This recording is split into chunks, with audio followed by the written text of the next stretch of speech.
Bonjour à toutes et à tous. Excusez-moi, j'ai un peu de coffre. Je suis vraiment content d'être là avec vous ce matin. Avec ma femme, on est vraiment heureux. On a été bien accueillis hier avec Marc et Ambre et les enfants. Hein, Noah? Une chouette petite fille, en tout cas. Et on a bien été accueillis ce matin aussi. Et on voudrait vous remercier. Vous êtes vraiment chaleureux. Et tout le monde est venu vers nous. On nous a tous parlé. Soyez bénis. Voilà. Alors, on va prendre un texte qui se trouve dans Jean, au chapitre 13 et au verset 1, jusqu'au verset 17. Il y aura une longue lecture, mais ne vous inquiétez pas. Ça va être rapide quand même. Avant la fête de Pâques, Jésus, sachant que son heure était venue de passer de ce monde au Père, et, ayant aimé les siens, qui étaient dans le monde, mit le comble à son amour pour eux. Pendant le souper, lorsque le diable avait déjà inspiré au cœur de Judas d'Iscariote, fils de Simon, le dessein de le livrer, Jésus, qui savait que le Père avait remis toutes choses entre ses mains, qu'il était venu de Dieu et qu'il s'en allait à Dieu, se leva de table, ôta ses vêtements et prit un linge dont il le ceignit. Ensuite, il versa de l'eau dans un bassin et se mit à laver les pieds des disciples et à les essuyer avec le linge dont il était ceint. Il vint donc à Simon-Pierre et Pierre lui dit « Toi, Seigneur, tu me laves les pieds ?» Jésus lui répondit « Ce que je fais, tu ne le comprends pas maintenant, mais tu le comprendras bientôt. » Pierre lui dit « Non, jamais tu me laveras les pieds. » Jésus lui répondit « Si je ne te lave, tu n'auras point de part avec moi. » Simon-Pierre lui dit « Seigneur, non seulement les pieds, mais encore les mains et la tête. » Jésus lui dit « Celui qui est lavé n'a besoin que de se laver les pieds pour être entièrement pur. Et vous êtes purs, mais non pas tous, car il connaissait celui qui le livrerait.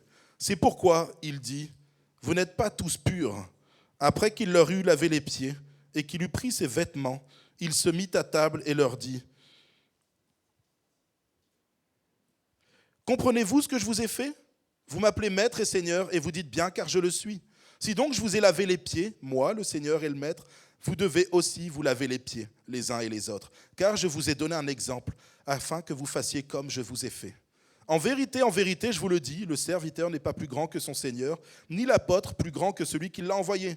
Si vous savez ces choses, vous êtes heureux pourvu que vous les pratiquiez. » Amen. Ce que j'aime bien dans ce texte, c'est le point de vue de l'auteur qui est Jean, un des 12 apôtres. Et si j'avais vécu, moi, cette scène avec Jésus, j'aurais déjà commencé par parler du fait que Jésus, étant le Fils de Dieu, lave les pieds. Pour moi, c'est la première chose que j'aurais mentionnée, parce que ça m'aurait choqué. Ou alors, j'aurais retenu qu'il y a un traître parmi nous. Moi, qu'est-ce que c'est que cette histoire ? Et j'aurais commencé par là. Et parce que pour nous, c'est quelque chose de frappant. Jésus, le Fils de Dieu, qui descend sur terre, qui vient laver les pieds des disciples. Mais ce n'est pas ce que Jean a mentionné en premier. Pour Jean, ce qui est le plus frappant dans cette scène, c'est l'amour de Jésus. Et il commence par dire « et ayant aimé les siens ». Et après, il va dire « il mit le comble à son amour ». Et ce qui est frappant pour Jean dans cette scène, ce n'est pas tout ce que je viens de mentionner, c'est vraiment l'amour de Jésus-Christ pour eux. L'amour de Jésus-Christ, même pour Judas, le traître, parce que le texte nous dit que Jésus savait. Et ce qui a surpris Jean, c'est l'amour de Jésus envers eux. Vous savez, je pense que sur cette terre, je vais poser une question. Qui ne cherche pas l'amour ? Vous voyez, il n'y a aucune main qui se lève. Ah, je vois un enfant là. Peut-être qu'il a déjà trouvé, c'est parfait, il n'a plus besoin de chercher. Mais en réalité, je ne connais pas un seul être humain sur cette terre qui ne cherche pas l'amour. Vous savez, ma femme me connaît ici, et puis j'ai eu le plaisir ce matin en arrivant de voir un ami d'enfance. Je ne sais pas où il est quelque part caché dans la salle. Il est là. Et j'ai été surpris en arrivant ce matin de le voir. Lui connaît ma vie, et je connais d'ailleurs sa vie aussi. On a passé un bout de temps ensemble. Et vous savez, moi, quand j'étais jeune, à l'âge de 6 ans, mon papa est parti de la maison. On n'a plus eu de nouvelles de lui. Et par la suite, j'ai eu un beau-père qui était très violent et qui n'arrivait pas à exprimer son amour. Et puis, j'ai grandi comme ça. De temps en temps, j'allais à l'église, je faisais des colonies, mais je n'avais pas cet amour parfait qu'il me fallait. Et en fait, je me suis mis progressivement à chercher l'amour. Je l'ai cherché, cherché, et en fait, je ne l'ai pas trouvé chez les êtres humains. Je ne vais pas vous raconter tout mon témoignage ce matin, juste quelques petites parties, mais j'étais tellement en manque d'amour que je me suis mis à chercher partout l'amour. Et je me suis dit, peut-être que je le trouverai dans les filles. Donc je me suis mis à flirter avec beaucoup de filles. Peut-être que je le trouverai en fait chez des amis. Et j'ai eu plein d'amis qui m'ont entraîné à faire toutes sortes de bêtises, toutes sortes de choses mauvaises. Et puis en fait, je me disais peut-être qu'ils allaient m'aimer si j'allais les suivre. Et plus j'avançais dans la vie, et plus je m'enfonçais à cause de l'amour que je recherchais. Ce qui est dommage, c'est que moi, j'ai été à l'église. J'ai entendu parler de Jésus. J'ai entendu toutes les histoires de Jésus. Dans les colonies, je vivais des choses formidables avec des chrétiens qui venaient, qui prêchaient la parole de Dieu. Mais ça rentrait dans une oreille et ça ressortait par l'autre. Et au fur et à mesure, je me suis mis à chercher l'amour profondément dans la drogue, l'alcool et toutes sortes de choses, pensant que j'allais être heureux. J'allais trouver des gens qui m'aimaient parce que je faisais comme eux. Mais c'était un piège. Et vous savez, on l'a chanté ce matin. Et franchement, j'ai passé un temps merveilleux dans la louange. Je voudrais vous remercier en tout cas. Vous nous avez bénis. C'est vrai que c'est... Voilà. Ça nous a donné vraiment envie d'aller adorer Jésus encore plus ce matin. Vous avez un bon groupe de louanges ici. Et c'est vrai que cet amour parfait, il est en Jésus-Christ. Vous savez, c'est la Pâque. Et on l'a entendu.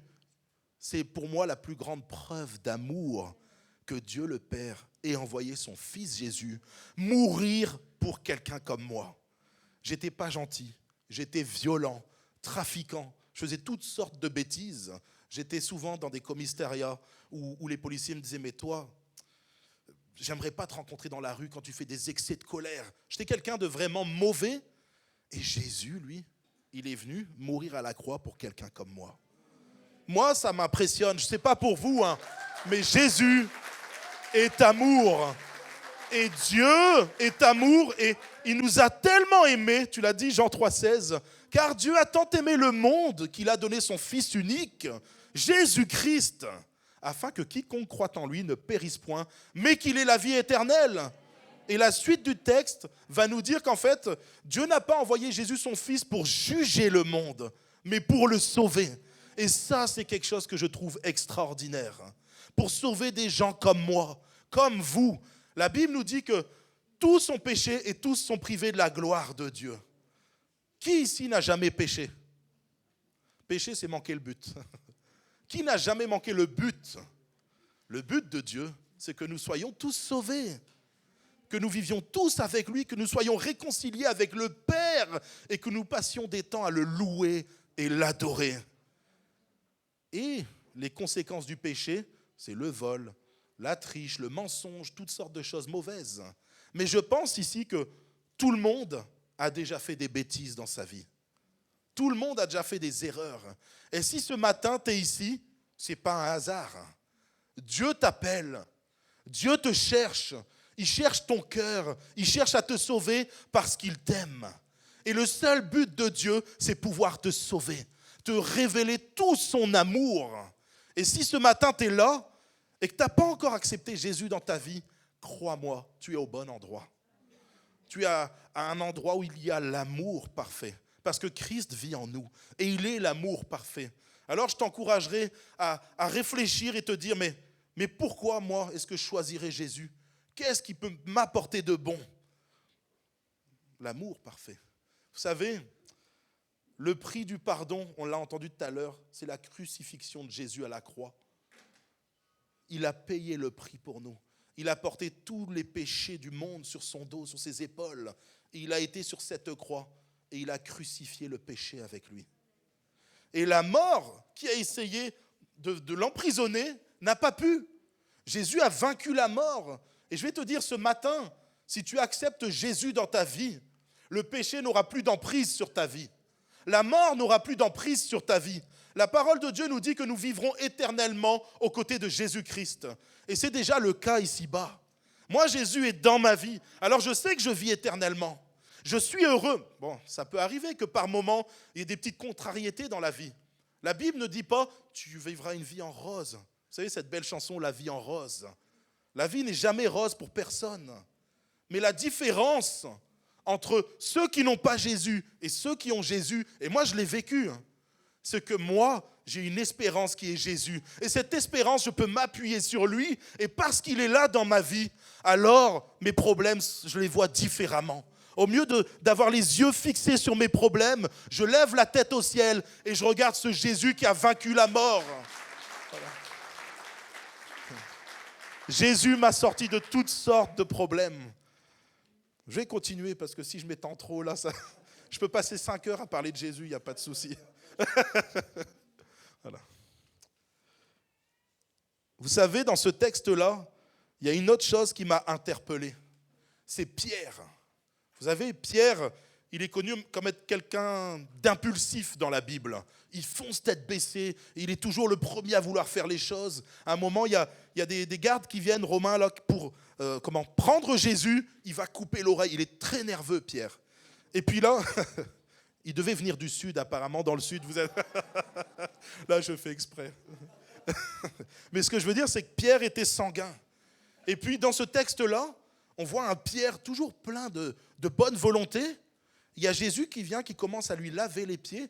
Et puis là, Pierre, non, jamais tu me laveras. Jamais. Et moi, vous savez, dans ma vie, ça a été ça. Peut-être que ce matin, il y a quelqu'un qui est là, qui entend parler de Jésus depuis un moment. Peut-être que c'est même la première fois, mais tu connais le nom de Jésus, mais tu dis, c'est pas pour moi, je n'ai pas besoin. Et ce Pierre-là, à un moment, il ne comprenait pas ce que Jésus venait lui faire. Il ne pouvait pas comprendre parce qu'à ce moment-là, Jésus n'était pas encore mort sur la croix et ressuscité. Et en fait, par ce geste, Jésus voulait les purifier et leur montrer que ce qu'il allait faire par la suite, donc pour la Pâque, allait changer leur vie à jamais, allait changer notre vie à nous aussi aujourd'hui à jamais. Et Pierre, il va dire non, jamais. Jésus va lui dire, écoute Pierre, si jamais je ne te lave pas, tu ne pourras pas avoir part à mon héritage, la vie éternelle, cet amour parfait. Qui ici ne veut pas avoir l'amour parfait dans sa vie? Qui ici ne veut pas vivre éternellement? Moi, ça a été mon cas jusqu'à mes 27 ans. Vous savez, j'ai été trafiquant de drogue, j'ai fait toutes sortes de choses. Et vraiment, d'ailleurs avec le frère qui est là ce matin, qui a donné sa vie aussi à Jésus, on était ensemble, on faisait plusieurs bêtises ensemble. D'ailleurs, on était tout un groupe de mauvais garçons. Et à 27 ans, j'ai fini par donner ma vie au Seigneur Jésus. Et je vais vous dire comment ça s'est passé.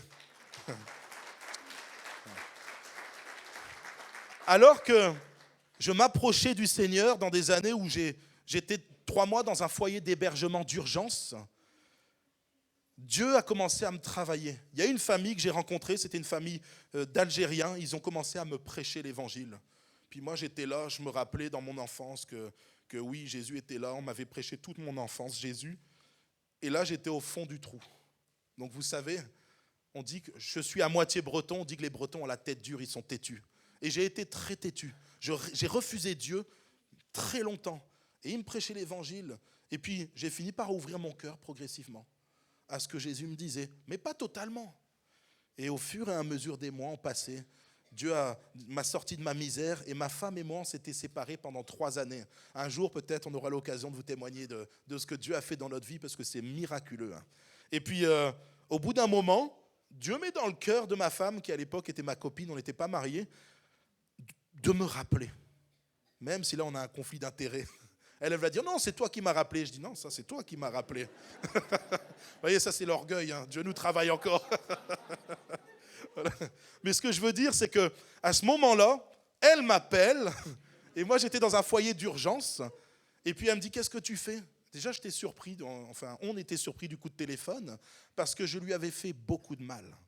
Mais beaucoup de mal. Elle me détestait. Quand je vous dis que je n'étais pas quelqu'un de bien, et c'était la réalité. Et puis, en m'appelant, elle me dit, tiens, il y a quelque chose qui change chez toi. Ta voix est différente, tu es moins nerveux. Et là, je lui dis, ben oui, là, Jésus est en train de changer ma vie. Et là, elle était surprise. Moi, j'étais parti dans le nord de la France, elle était en Bretagne. Et puis, au bout de quelques semaines, voilà, elle décide de revenir habiter chez moi. Parce que Dieu m'avait sorti des foyers d'hébergement d'urgence. C'était un miracle. Il y a quelqu'un un jour qui a décidé de bénir quelqu'un dans un foyer d'hébergement d'urgence. C'est tombé sur moi. Dieu me cherchait. Voilà. Dieu vous cherche ce matin aussi. Mais ce que je veux dire, c'est que elle est venue, et puis moi, en lisant la Bible, je commençais à lire la Bible, c'était vraiment mes premiers pas dans la vie avec Jésus. Et en fait, il y a un verset qui m'a marqué quand je lisais la Bible, c'est « Fais de l'Éternel tes délices, et il te donnera ce que ton cœur désire. » Et pendant des semaines, j'ai travaillé, et ce verset me travaillait, Dieu me travaillait à travers sa parole. Et puis, j'ai dit « Seigneur, ok, je décide de marcher avec toi, mais tu me rends ma femme et mon fils. » Parce que je les avais abandonnés pendant 3 années, et puis je m'en voulais. Le Saint-Esprit était en train de commencer à travailler qui j'étais, et puis je me suis rendu compte que j'avais envie d'être avec eux et de recoller les morceaux. Dieu exauce ma prière. Amen. Eh bien, je m'en vais encore une fois de plus. Vous voyez comment j'étais pas bien ancré. J'avais pas compris encore tout l'amour de Jésus-Christ. J'avais pas compris en fait qu'en marchant avec lui, en étant avec lui, en lisant sa parole, en ayant une relation pleine d'amour avec lui, c'était le meilleur qui pouvait m'arriver. Et quand elle est revenue habiter dans le nord de la France avec moi et mon fils, eh bien, vu que j'ai encore lâché la main de Dieu, mon vieux caractère, ma vieille nature était en train de revenir. Je redevenais nerveux. Je me remettais à boire, à fumer et à avoir une attitude vraiment mauvaise et nerveuse. Puis ma femme m'a dit, là, j'en peux plus. Ça fait 1 an qu'on n'en peut plus. Alors maintenant, on rentre en Bretagne. Je dis, oh là là, ça sent le roussi, mais c'est pas grave. J'appelle ma mère, je dis, écoute, ça se passe pas bien dans le nord de la France. Est-ce que tu veux bien nous héberger? Elle demande à mon beau-père qui dit oui. On arrive en Bretagne et c'était insupportable pour eux, vraiment. On se disputait tous les jours, c'était vraiment compliqué la vie, même pour eux. Toute la maison était vraiment sous l'emprise des disputes, parce que là c'était vraiment compliqué. Et puis un soir, ma femme est en train de lire un livre de psychologie, c'est « Comment réussir son couple ». Moi je vois ça, alors je me moque d'elle, vous voyez. Moi la psychologie, on n'est pas amis. Et là, je lui dis, ton livre, il est vraiment nul et tout. Je dis, moi, j'ai un livre pour toi qui peut changer ta vie. J'étais tout fier de lui dire ça, vous voyez. Et là, elle me regarde, fait, commence à lire ton livre pour commencer. Voilà.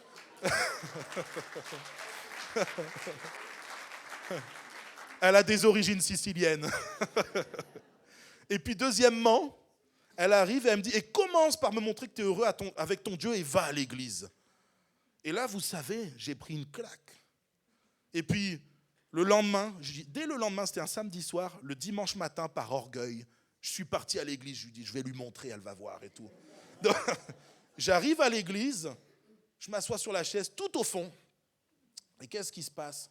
Il y a un prédicateur qui vient, il prêche la parole. Je ne me rappelle plus du tout de ce qu'il a prêché. Voilà, désolé, mais c'est une réalité. Et puis, il y a eu des beaux chants, un peu comme ce matin, pas aussi bien, parce que ici, je suis à Fréjus ce matin, quoi. Et ce qui s'est passé, c'est que pendant le temps de prière, il y a quelque chose qui est venu sur moi que je n'avais jamais ressenti. Tout cet amour qui m'avait manqué toute ma vie, tout ce après quoi je courais pendant toutes ces années, ce matin-là s'est abattu sur moi. La présence de Dieu, le Saint-Esprit. J'étais rempli d'amour, mais un amour indescriptible. Il faut le vivre pour y croire. Et puis, quand cet amour est venu dans ma vie, et j'entendais, Laurie, donne-moi ta vie. Laurie, je veux te faire du bien, je t'aime, mais donne-moi toute ta vie. Ce jour-là, j'étais en pleurs. Vous savez, je suis quelqu'un qui n'aime pas pleurer. J'ai eu un passé difficile et quand on est dans le milieu de la drogue, on ne veut pas montrer ses faiblesses, donc j'étais très fier. Mais ce jour-là, j'étais en larmes, je ne comprenais plus ce qui se passait. Et là, je dis, Seigneur, c'est ça que j'ai voulu toute ma vie. J'ai recherché cet amour auprès des hommes, dans toutes sortes de choses. J'ai voulu être heureux et connaître ce véritable bonheur. Mais Seigneur, ce matin, je te donne toute ma vie. Et ce jour-là, c'était en 2012, juillet 2012, un dimanche matin. Ma vie a été totalement bouleversée. Et là, c'était plus, je faisais pas à pas. Là, j'ai allé en courant. Et le Seigneur a bouleversé toute ma vie. Je suis rentré le dimanche. J'ai dit à Jen, c'est fini. Tout ça, tout le reste, voilà, toutes mes bêtises, c'est fini. Dieu m'a délivré. Il a changé ma vie. Sauf qu'elle, je lui avais déjà dit ça 1 an avant. Vous comprenez? Donc, on dit que Dieu nous éprouve à travers diverses épreuves. Ma femme a été une épreuve pendant 1 an. Elle pourra vous le dire, elle pourra témoigner. Elle faisait exprès de me pousser à bout. Elle faisait tout pour que je craque. Et puis moi, rempli d'amour et d'une patience, mais là c'était vraiment miraculeux, je vous le dis. Je lui répondais qu'avec de l'amour. Et toutes mes réponses étaient pleines d'amour. Et Jésus, quand je vous dis qu'il a bouleversé ma vie, ça a été instantané. Et puis du coup, pendant 1 an, elle m'a chahuté. Et elle-même a fini par donner sa vie. Après, au bout d'1 an, on s'est mariés, Dieu a transformé notre vie. C'était vraiment merveilleux. Alors ce matin, je voudrais te dire que si tu es dans cette situation-là, toi aussi, que tu es là pendant les cultes, t'entends parler, ok, Jésus, c'est chouette, c'est sympa, mais moi, je veux garder ma vie. Je veux te dire une chose ce matin, c'est que sur cette terre, tu ne trouveras rien qui pourra te donner un bonheur parfait. Il y a des choses où tu vas être heureux, le bonheur éphémère. Tu vas aller en voyage, en vacances, 1, 2 semaines, oui, ça t'apportera de la joie, c'est bien. Tu vas faire des activités, parfois tu seras bien. Mais si tu n'as pas encore choisi Jésus dans ta vie, au fond de ton cœur, tu seras toujours malheureux. Et tu pourras parcourir le monde. Tu pourras faire toutes les fêtes, avoir tout l'argent du monde. D'ailleurs, on les voit, les milliardaires. Ils cherchent encore plus d'argent. Ça ne les satisfait pas. Ils ne sont pas heureux parce que Jésus seul donne le véritable bonheur. Alors ce matin, je t'encourage à choisir Jésus. Vous savez, on l'a chanté, la dette est payée. Et c'est vrai que la dette est parfaitement payée. Jésus a payé le prix et le prix du pardon pour nos péchés, c'est sa propre vie, sa vie parfaite, sa sainte vie. Le seul à être juste, à avoir foulé cette terre sans jamais avoir péché, sans jamais avoir commis aucune faute. Tout s'est abattu sur lui pour que toi et moi, on puisse vivre éternellement et être pardonnés de notre péché. Alors ce matin, je t'encourage, si jamais tu ne l'as pas fait, à accepter Jésus. Ouvre ton cœur. C'est la meilleure chose qui peut t'arriver. Mon 3e et dernier point, je vais essayer d'être rapide pour pas... Non, c'est bon, Marc ? Il me dit non, vas-y. Celui qui est lavé n'a besoin que de se laver les pieds pour être entièrement pur. Ça concerne ceux qui ont déjà accepté Jésus dans leur vie. Jésus, il est notre roi, notre Seigneur, notre Sauveur. Et il n'y a aucun souci. La dette est payée. Il ne va pas se recrucifier une 2e fois. On est sauvé. Mais par moments, dans la vie chrétienne, il arrive qu'on trébuche, qu'on fasse des erreurs, qu'on retourne dans de vieux travers. Et puis, on est quand même sauvé, on est là, on aime Jésus, et on se dit, mais c'est bizarre, j'ai plus cette même joie. J'ai plus cette paix que j'avais au début. Mais qu'est-ce qui se passe ? J'ai l'impression que je m'écarte de Jésus, là. Je m'écarte de Dieu. Je sens plus sa présence comme avant. Vous savez, quand Jésus va dire ça, il faut s'imaginer le contexte à l'époque où ils avaient de longues tuniques, un peu comme des robes, et ils marchaient en sandales. Alors ils pouvaient se nettoyer, ils mettaient leurs sandales, ils sortaient dehors, et ce n'était pas des belles routes avec des pavés ou du goudron. C'était des routes poussiéreuses avec de la terre et tout ça, du sable. Et forcément, même après s'être nettoyés, s'être lavés, quand ils ressortaient, leurs pieds se salissaient.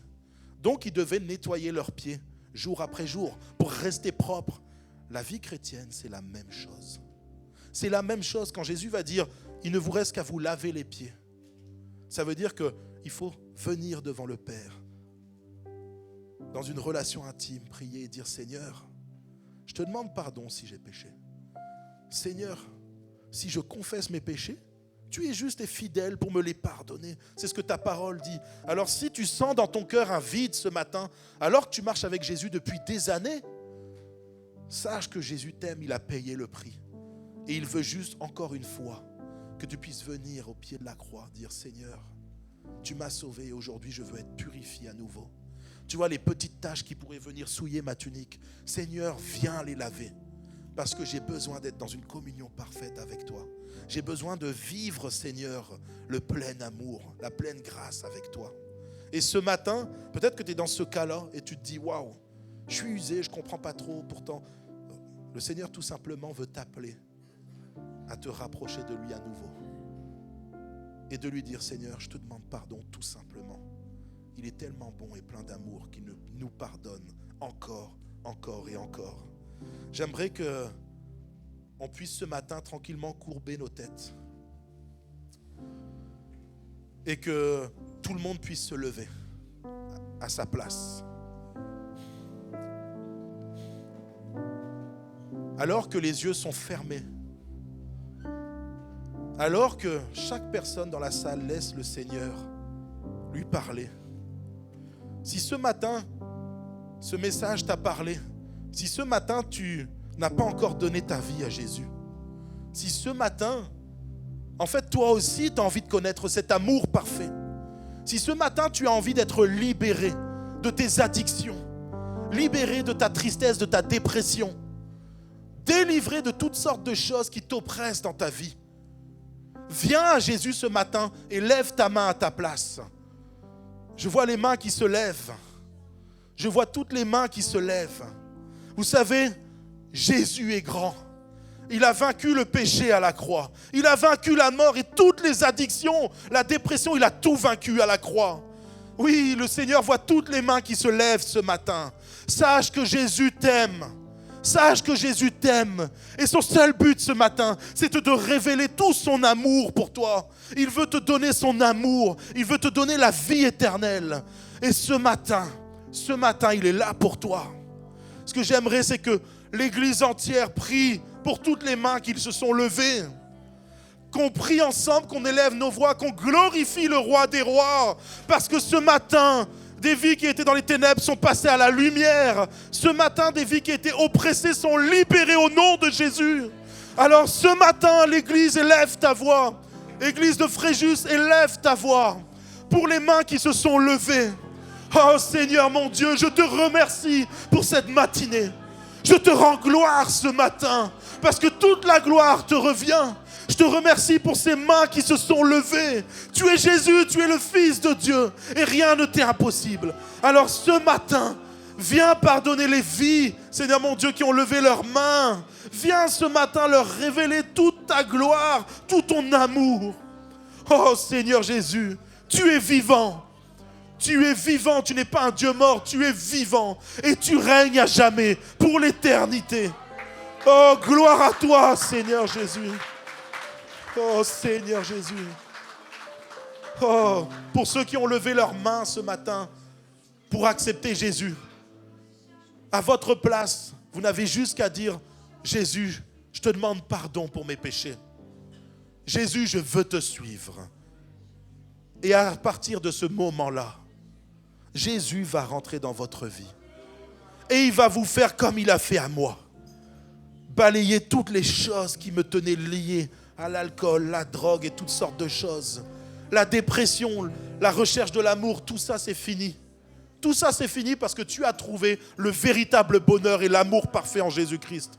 Alors ce matin, je veux vous dire que Jésus vous aime et il ne cessera jamais de vous aimer. Il n'y a rien que tu as pu faire qui soit trop sale dans ta vie. Il n'y a rien que tu as pu faire qui soit trop sale. Si Jésus m'a pardonné à moi, il te pardonne ce matin à toi aussi, sache-le. Soyez bénis ce matin.